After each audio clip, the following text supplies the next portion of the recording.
Om Swastiastu. Baik, di sini saya atas nama dulu Gede Aryani dari Prodi Komputerisasi Akuntansi. Di sini saya akan menjelaskan artikel yang berjudul Pentingnya Mempelajari Pendidikan Karakter.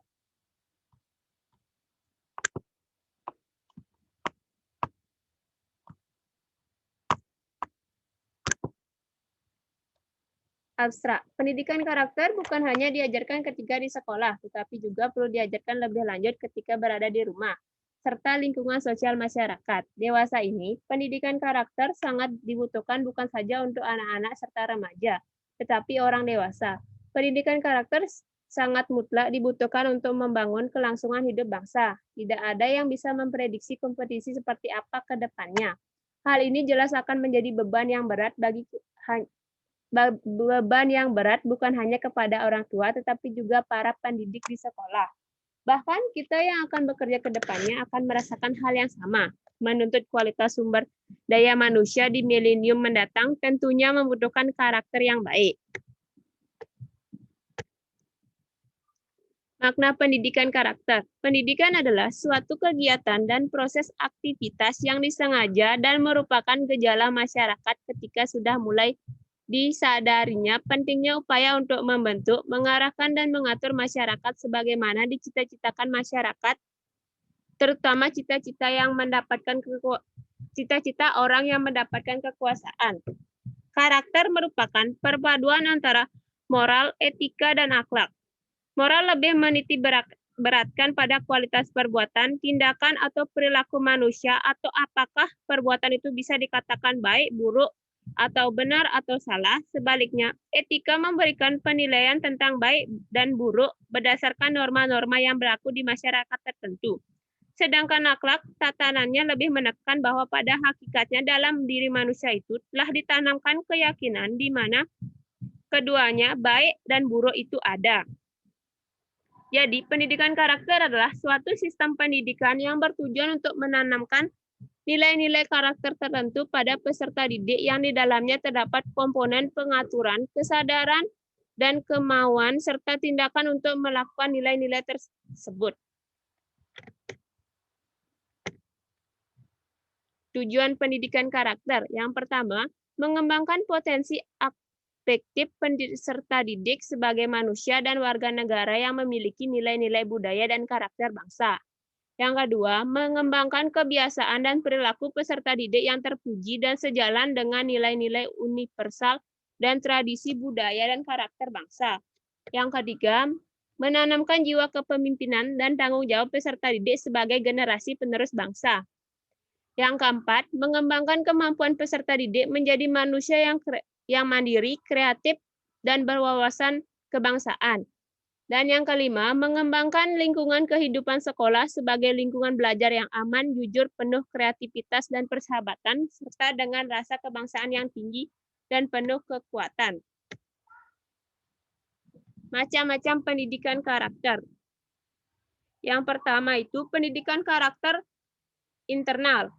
Pendidikan karakter dengan cara internal didapatkan dari peran keluarga dalam membentuk kepribadian karakter itu, seperti peran seorang ayah dalam keluarga, ibu, kakak, dan adik, serta sebagaimana yang biasa menjadi contoh baik bagi karakter seseorang. Pendidikan karakter ini sangat penting sebab kurang lebih 70% dari sifat keluarga bakal menjadi contoh bagi sifat karakter orang di dalam keluarga tersebut. Orang tua merupakan tameng dari pendidikan karakter tersebut, sebab peran orang tua dalam mendidik anak sangat besar. Apabila orang tuanya adalah bersikap religius, maka besar kemungkinan karakter anaknya akan menirukan karakter orang tuanya. Yang kedua, pendidikan karakter eksternal.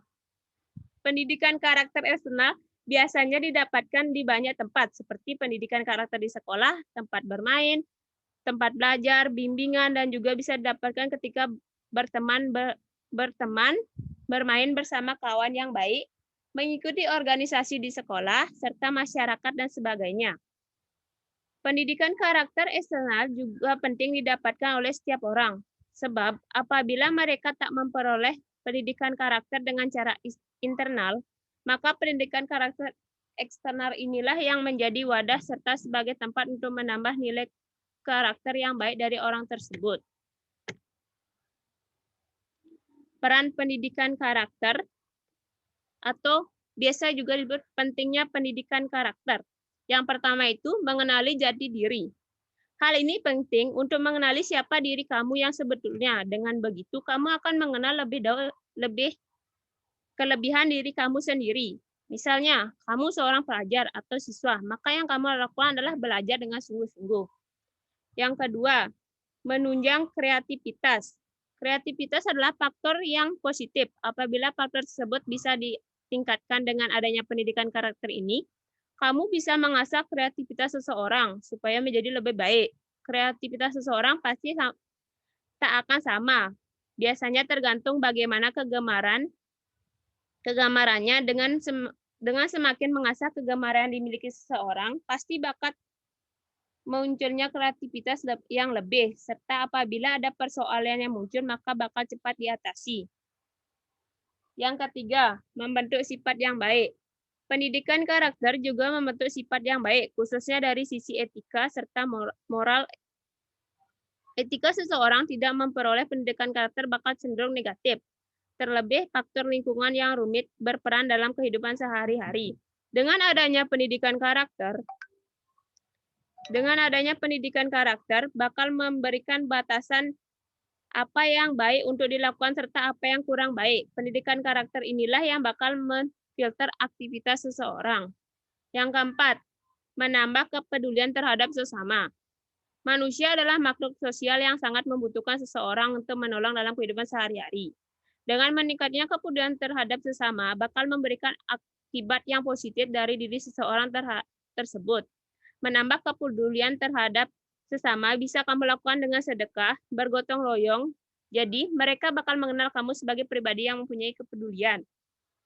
Yang kelima, membangun sifat kepemimpinan. Sifat kepemimpinan seseorang pasti tidak sama dengan tingkat faktor ini bisa dilihat dari dirinya mengambil keputusan. Supaya keputusan yang diambil tak memunculkan kerugian bagi diri sendiri ataupun orang lain, maka sifat kepemimpinan harus dibangun. Dengan adanya pendidikan karakter ini, bakal mengajarkan seseorang untuk melatih sifat kepemimpinannya. Dengan begitu, segala faktor yang diputuskan bakal memberikan dampak yang positif.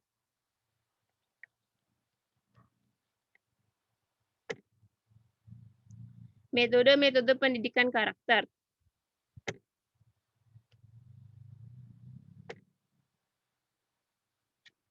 Yang pertama, percakapan. Pembicaraan antara dua orang atau lebih dengan membahas mengenai topik tertentu sesuai dengan tujuan yang dikehendaki.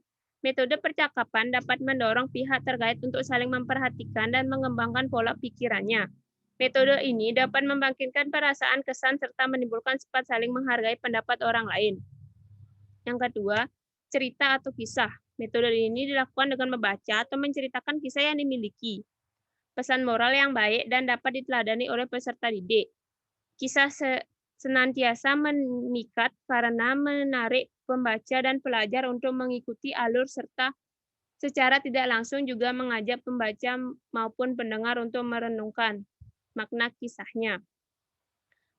3. Perumpamaan. Metode perumpamaan dilakukan dengan ceramah atau membacakan kisah atau membacakan teks. Metode perumpamaan merupakan motif yang menggerakkan perasaan, menghidupkan naluri yang dapat mendorong seseorang untuk melakukan amal baik serta menjauhi kemurkaan. Yang keempat, keteladanan. Orang tua maupun pendidik selalu sudah sepatutnya memberikan contoh yang baik agar dapat dijadikan panutan dan anak-anak didiknya maupun mampu mencontohnya. Jadi, pendidik menginginkan anak didiknya untuk berperilaku dan bersikap sesuai dengan nilai-nilai karakter. Maka pendidik seharusnya menjadi orang pertama yang memberikan contoh tersebut. Yang kelima, pembiasaan.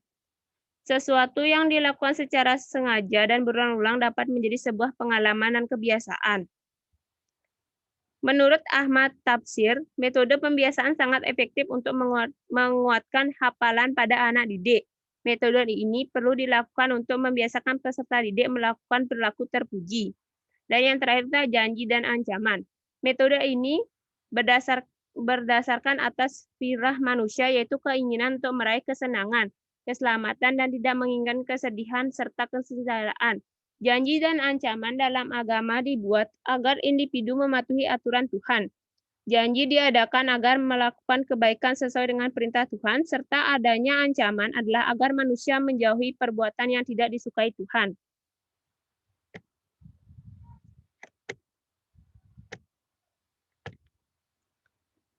Baik, dari pemaparan di atas dapat disimpulkan bahwa pendidikan karakter adalah suatu sistem penamaan nilai-nilai karakter yang meliputi komponen pengaturan, kesadaran atau kemauan, dan tindakan untuk melaksanakan nilai-nilai tersebut, baik terhadap Tuhan Yang Maha Esa, diri sendiri, sesama lingkungan, maupun kebangsaan. Pengembangan karakter bangsa dapat dilakukan melalui perkembangan karakter individu seseorang. Akan tetapi karena manusia hidup dalam kehidupan sosial dan budaya tertentu, maka perkembangan karakter individu seseorang hanya dapat dilakukan dalam lingkungan sosial dan budaya yang bersangkutan.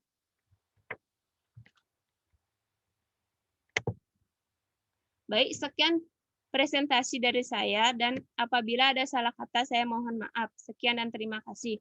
Om Santi Santi Santi Om.